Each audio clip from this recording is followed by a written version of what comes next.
on va parler de ça. Et j'ai juste vous partager une méthode qu'on utilise. Et c'est une méthode qui vient de chez Google. Donc, qu'est-ce que je raconte? Ça marche. Non, vous avez déjà entendu parler des OKR?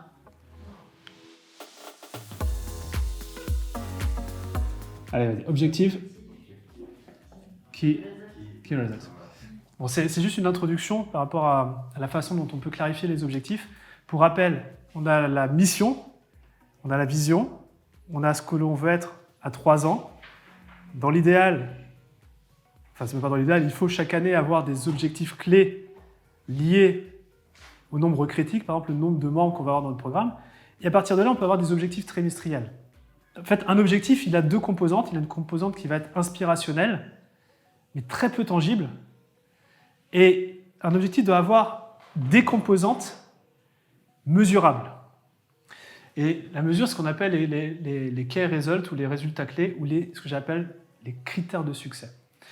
Et ça, c'est utiliser cette méthode que je vous partageais chez Google. Ça a été d'abord fondé par Intel. Il y a un bouquin, je pourrais vous conseiller là-dessus. Et l'idée, c'est de se dire qu'un objectif, on est quasiment sûr de l'atteindre s'il ne reste pas juste un objectif, on va dire, motivationnel, mais qu'on lui rattache des résultats clés. Par exemple, ce qu'on fait dans l'incubateur, quand on utilise des objectifs trimestriels, on remplit une petite feuille sur laquelle on met le nom du projet, la description du projet. Alors, c'est vraiment une petite phrase qui explique le projet. Par exemple, là, je pourrais dire le projet, c'est l'offre Intel, description, c'est le lancement de l'offre Intel. D'accord ? En général, on met la date du jour. Et là, on met la date de réalisation. Et ça, c'est déjà le premier point sur cette méthode OKR. C'est que la plupart des objectifs n'ont pas de deadline. En fait, un objectif, avant même de le démarrer, il faut prendre la décision et s'engager à le faire. Et en fait, le cerveau humain, lorsque on définit donc le projet là où on souhaite aller, et quand est-ce qu'il doit être réalisé, déjà on a fait 50% du travail. Donc je ne sais pas si dans vos objectifs, déjà vous avez des deadlines, et nous on fonctionne beaucoup au deadline trimestriel.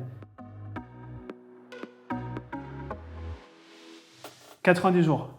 Et non pas des objectifs... Enfin, on a des objectifs annuels, mais qu'on rapporte trimestriellement. Pourquoi ? Parce que le trimestre, ça fonctionne comme dans la nature, c'est que 90 jours, c'est le temps suffisamment long pour qu'on puisse avoir des objectifs ambitieux, parce que chaque objectif doit toujours être dans une zone en dehors de notre confort. Et en même temps, c'est un temps assez long pour pouvoir les mettre en place, et en même temps, il y a une certaine deadline.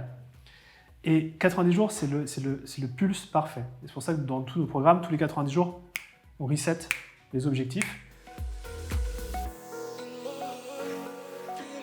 Et l'idée, c'est pas d'avoir tous les objectifs. Maximum, c'est 5. Quand on est seul ou une petite équipe, c'est 5, pas plus. L'idée, c'est pas d'atteindre les 100%, sinon on serait perfectionniste et du coup, on procrastinerait.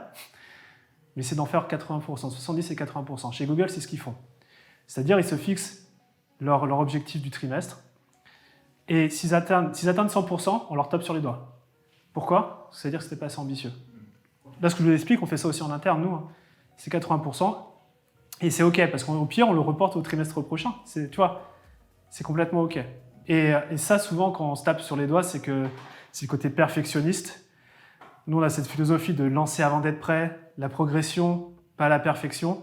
Parce que je crois que quand on est dans ce mode perfectionniste, c'est la procrastination assurée, parce qu'on doit être prêt avant d'être prêt, quoi. Et en fait, on ne l'est jamais et on ne démarre jamais. Donc ça, c'est le démarrage, mais c'est projet, description, date du jour, réalisation. Et un objectif va vraiment prendre en valeur et en énergie si vous lui accordez ce qu'on appelle des résultats clés, donc les key results.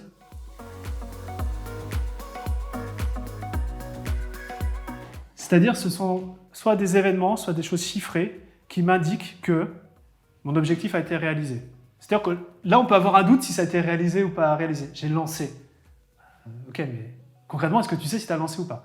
Par contre, si tu lances cette offre et que tu as tant de clients en mode BMW, parce qu'on n'a pas envie si on n'atteint pas les 250 000, mais qu'on atteint les 180 000, on aura quand même réussi.